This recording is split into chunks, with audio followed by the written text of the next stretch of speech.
بسم اللہ الرحمن الرحیم۔ بنی اسرائیل میں ایک بزرگ داموس رحمۃ اللہ علیہ تھے۔ ایک دفعہ وہ اپنی بستی سے باہر نکلے، سامنے پہاڑ پر نظر پڑی تو سارے پہاڑ خشک نظر آئے، اس پر سبزہ نہیں تھا۔ یہ دیکھ کر ان کے دل میں خیال پیدا ہوا کہ کتنا اچھا ہوتا کہ اس پر سبزہ ہوتا، گھاس وغیرہ ہوتا اور خوبصورت نظر آتا۔ اللہ تعالیٰ نے ان کے دل میں الہام فرمایا، اے میرے پیارے، تو نے بندگی چھوڑ دی اور اب تو میرا مشیر بن گیا ہے۔ اب تجھے میری تخلیق میں کمی کوتاہی نظر آتی ہے۔ جب یہ الہام ہوا تو وہ گھبرا گئے اور انہوں نے اپنے دل میں ایک یہ نیت کر لی کہ جب تک اللہ رب العزت کی طرف سے میرے دل میں واضح طور پر یہ بات نہیں آئے گی کہ میری کوتاہی کو معاف فرما دیا گیا ہے، میں اس وقت تک اپنے آپ کو سزا دوں گا۔ یہ اللہ والوں کا طریقہ رہا ہے، اگر کبھی کوئی کوتاہی ہو جاتی تو وہ اپنے آپ کو سزا دیا کرتے تھے۔ چنانچہ داموس رحمۃ اللہ علیہ نے سزا کے طور پر دل میں تہیہ کر لیا کہ جب تک میری غلطی معاف نہیں ہو جاتی تو نہ کھانا کھاؤں گا اور نہ ہی پانی پیوں گا، بس روزہ کی حالت میں رہوں گا۔ یہ بندے اور اللہ کا اپنا معاملہ تھا۔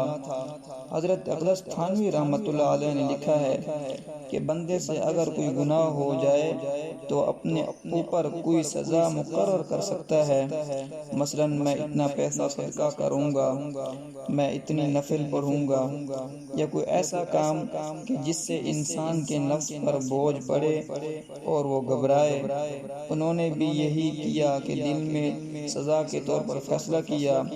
داموس رحمۃ اللہ علیہ 2-4 دن کے بعد ایک قریبی بستی میں گئے، وہاں تقریب ہو رہی تھی، بستی والوں نے کھانا وغیرہ پکایا تھا۔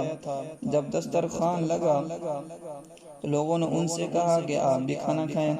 انہوں نے معذرت چاہی، کچھ لوگوں نے زبردستی پکڑا اور کہا کہ آپ ضرور کھائیں۔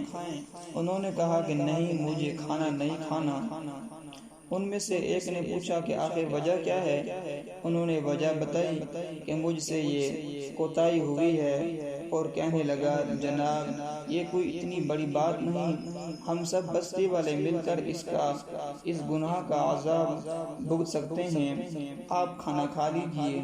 کہنے والے نے جیسے ہی یہ کہا تو اللہ تعالیٰ نے فوراً داموس رحمۃ اللہ علیہ کے دل میں یہ الہام فرمایا کہ میرے پیارے، آپ اس بستی سے فوراً نکل جائیں۔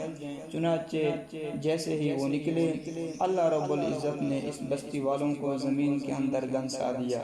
اس لیے میرے بھائیو، یہ دعویٰ نہیں کرنا چاہیے کہ ہم عذاب بھگت لیں گے، اللہ بڑے غفور رحیم ہے، یہ تو انسان کے دل میں امید ہونی چاہیے، لیکن یہ نہیں ہے کہ ہم مر جائیں گے، آگے جو ہوگا دیکھی جائے گی۔ اس لیے اس چیز سے ہمیں توبہ کرنے کی ضرورت ہے۔ اللہ تعالیٰ سے دعا ہے کہ اللہ تعالیٰ مجھے اور آپ کو اس سے توبہ کرنے کی توفیق نصیب فرمائے اور ہمارے دلوں میں اپنا خوف نصیب فرمائے۔ وآخر دعوانا الحمدللہ رب العالمین۔